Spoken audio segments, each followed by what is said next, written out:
કોઈ પણ માણસનો વિરોધ ક્યારે થાય?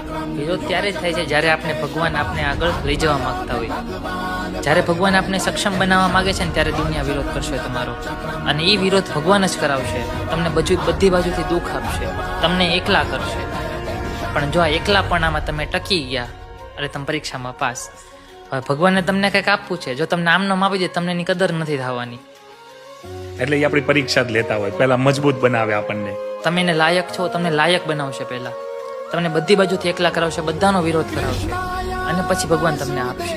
ત્યારે તમને કદર થશે કે નહીં, મેં એટલું પુરુષાર્થ કર્યું ત્યારે મને મળ્યું. અને ત્યારે તમને ભગવાનનો એક દિવ્યતા અનુભવ હશે કે નહીં, મેં મારા પ્રભુ તરફ જે ઉપાસના રાખી ત્યારે મને આ મળ્યું છે. અને જ્યારે ભગવાન વિરોધ કરાવે ને બધી બાજુ તમને દુઃખી આપશે. અને ત્યારે એ જે સમય છે એમાં તમે ટકી ગયા એટલે તમારો બેડો પાર.